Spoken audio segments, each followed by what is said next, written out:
Selanjutnya mereka pun langsung mendatangi kediaman tiga serangkai dan Deepak mengarang jika sedang mencari seorang pelaku perampokan yang terjadi di area tersebut. Dari mereka bertiga, si pemilik rumah alias Fabian terlihat paling sok-sokan dan sengak, Lur.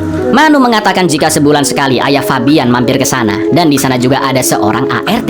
Lalu Gautam disuruh mencari petunjuk di rumah itu, namun dia tidak menemukan sesuatu yang janggal. Setelah itu ketika Deepak akan memeriksa bagasi mobil, terlihat jelas tiga serangkai yang panik dan ternyata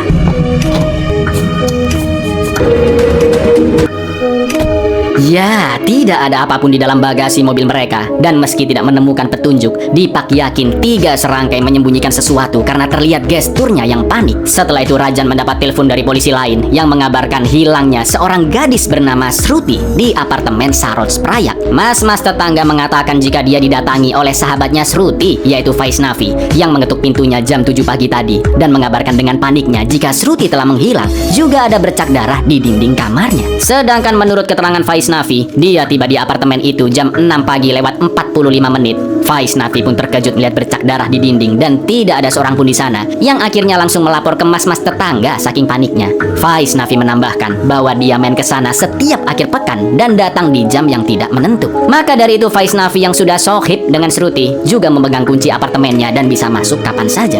Karena Deepak belum mendapatkan titik terangnya, selama investigasi berlangsung, apartemen Shruti tidak boleh dimasuki siapapun dan Vaisnavi akan numpang sebentar di rumah tetangganya hari itu selagi Deepak mencarikan tempat tinggal alternatif untuknya. Karena Vaisnavi berasal dari luar kota dan dia juga seorang saksi mata. Setelah itu Deepak mendapat kabar dari bawahannya yang memberitai jika kemarin Shruti sempat datang ke kantor melaporkan pelecehan yang dialaminya dan dilakukan oleh seorang laki-laki bernama Mano. Mendengar nama Mano, nggak pakai lama Deepak pun langsung OTW ke rumah tiga serangkai dan terkejut melihat Tukimin si loper koran yang berada di sana. Namun Deepak tidak curiga kepadanya, Lur, karena mungkin Tukimin hanya mengantar koran. Setelah itu mereka semua pun dibawa ke kantor polisi dan Deepak mulai menginterogasi Mano yang mengaku pernah ngobrol dengan Shruti dan tahu letak apartemennya. Akan tetapi dia tidak pernah sekalipun membuntuti Shruti, melecehkannya, apalagi mengancam akan membunuhnya. Mano menceritakan jika dia pertama kali melihat Shruti 10 hari yang lalu ketika gadis itu hampir menabrak mobil yang dikendarai tiga serangkai. Melihat tingkah Mano yang sopan, Deepak pun bingung kenapa Shruti melaporkannya atas tuduhan pelecehan. Setelah itu Fabian bertanya kenapa Deepak memanggil mereka semua ke kantor polisi